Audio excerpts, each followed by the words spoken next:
आईने हिंदी के एक नए एपिसोड में आपका स्वागत है और उस वीडियो में हम पहले बात करने वाले हैं defence research and development organisation को लेकर आई एक बड़ी रिपोर्ट से। हमने आपको दोपहर की वीडियो में और कल की वीडियो में बताया कि डीआरडीओ जो इंडिजिनस प्रोग्राम है इनको लेकर काफी गंभीर है और एक के बाद एक जो बड़े डेवलपमेंट है वो लगभग हमें हर क्षेत्र में देखने को मिल रहे हैं। और इसी बीच में डीआरडीओ के associate director doctor Anil Kumar sir ने एक बहुत ही महत्वपूर्ण टिप्पणी करी है और ये है भारत की लॉन्ग रेंज एंटीशिप मिसाइल को लेकर के, जो कि एक हाइपरसोनिक मिसाइल होने वाली है।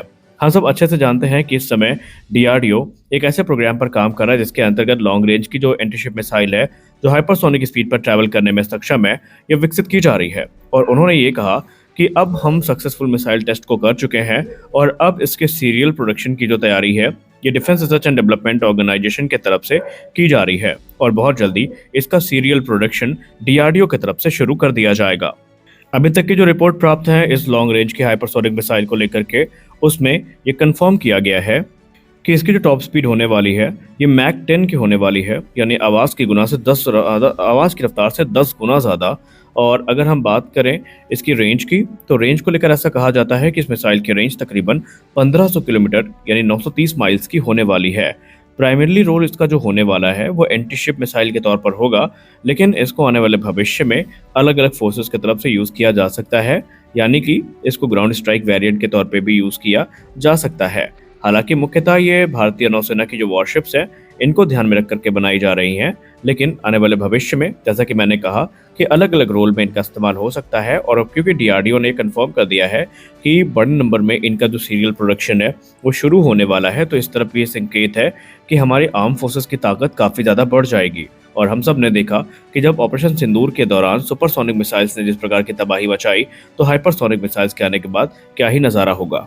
हमारी अगली बड़ी अपडेट भारतीय वायुसेना को लेकर आ रही है। एमका को लेकर इस समय बहुत ही ज़्यादा एक्टिव रिपोर्ट्स लगातार इंटरनेट मीडिया पे चल रही हैं और इंडियन एयरफोर्स भी काफ़ी खुल करके एडवांस मीडियम कॉम्बैट एयरक्राफ्ट के विषय में बात कर रही है।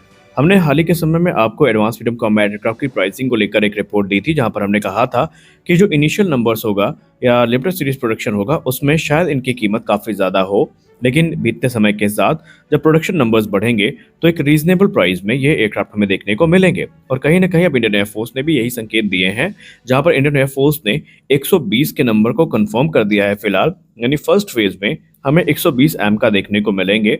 हालांकि बताया जा रहा है कि 2035 से ये जो फुल स्केल इनका डिप्लॉयमेंट है वो शुरू कर दिया जाएगा। एडवांस मीडियम एयरक्राफ्ट की अगर हम बात करें तो ये 25 टन वजनी ट्विन इंजन एयरक्राफ्ट होने वाला है और ये बेसिकली भारत का एक ऐसा एयरक्राफ्ट होगा जो कि general electric F414 INS-6 engine से पावर्ड होगा, जो कि 98 किलोन्यूटन का थ्रस्ट जनरेट करने में सक्षम है। हालांकि इनका जो मार्क 2 वेरिएंट होने वाला है वो 120 किलोन्यूटन के इंडिजिनस इंजन के साथ आएगा, जो कि हम सैफरान के साथ कोलैबोरेशन में बनाने वाले हैं। इसको बनाने के लिए 40% से ज़्यादा जो कंपोजिट मटेरियल्स हैं इनका यूज़ किया जाएगा। एडवांस रेडार एब्जॉर्बिंग कोटिंग का यूज़ किया जाएगा। इसकी टॉप स्पीड मैक 2.15 की होने वाली है, जबकि इसकी रेंज की बात करें तो वो 1620 किलोमीटर की होगी। इसकी सर्विस सीलिंग 65,000 फीट की होने वाली है। वहीं आर्मामेंट की बात करें तो ये अपने साथ 6500 किलोग्राम तक के जो वॉरहेड्स हैं इनको कैरी करने में सक्षम होगा। एमका को भी हम F-35 के जैसे दो मोड्स में देखेंगे या दो अलग अलग कॉन्फ़िगरेशन में देखेंगे। एक स्टेल्थ कॉन्फ़िगरेशन होगी और दूसरी कॉन्फ़िगरेशन होगी बीस्ट मोड।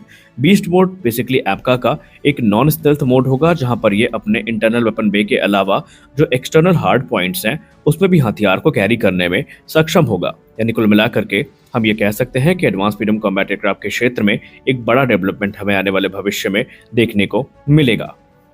अगली रिपोर्ट में हम एक ऐसे विषय के बारे में बात करने वाले हैं जिसको लेकर अब आप डिसाइड करेंगे कि अब इस पर नाराज हुआ जाए, अफसोस किया जाए, या फिर अब इस पे हमारी आदत बन गई है ऐसी रिपोर्ट को सुनने की और एचएएल से अब कोई उम्मीद ना रखी जाए। अब ये आप डिसाइड करेंगे। ये हमारे शब्द नहीं हैं, बल्कि ये शब्द हमने पिक किए हैं सोशल मीडिया से, जहां पर डिफेंस कम्युनिटी में इस समय ऐसे शब्दों का प्रयोग एचएएल के लिए इस समय फिर से किया जाना शुरू कर दिया गया है।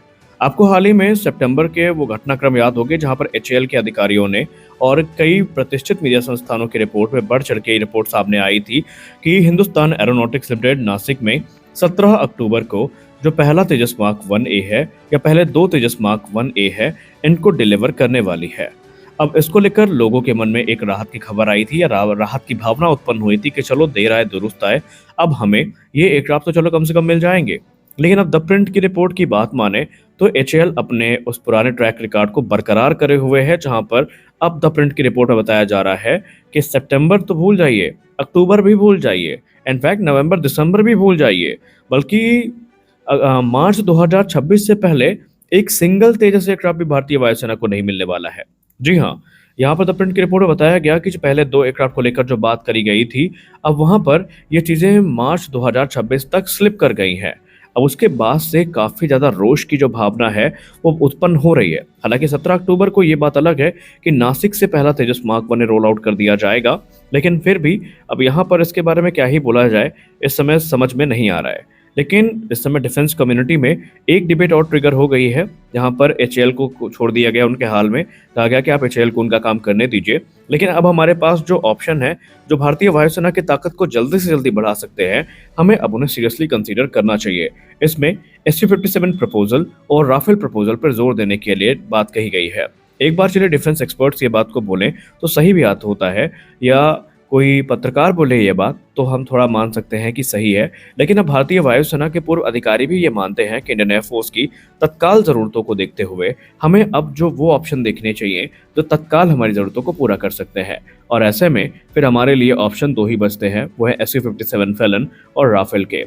और इनके ऑप्शन को देखते हुए अब लोगों ने ये डिमांड करनी शुरू कर दी है कि चाहे आप राफेल की फ्लीट को मंजूरी दीजिए, चाहे आप SU-57 को मंजूरी दीजिए, चाहे आप इनकी कंबाइंड फ्लीट को मंजूरी दीजिए, लेकिन जो भी करना है जल्दी कीजिए, क्योंकि इंडियन एयरफोर्स अब इसका इंतजार और नहीं कर सकती। अगर द प्रिंट की ये रिपोर्ट सही है तो फिर एचएएल चेयरमैन का वो बयान क्या हुआ, जहां पर उन्होंने कहा था कि हम मार्च 2026 से पहले तकरीबन 6 तेजस मार्क 1 को डिलीवर कर देंगे। अगर यही चलता रहा तो 6 तो बहुत दूर की बात है। इंडियन एयरफोर्स का जो प्लान है 56 स्क्वाड्रन का, उसको पूरा होने में 100-150 साल तो आराम से लग ही जाएंगे। खैर, यहाँ पर हो सकता है कि लोगों के मन में रोष की भावना हो, लेकिन हमें दोनों पक्षों को एक बार सुनना ज़रूर चाहिए।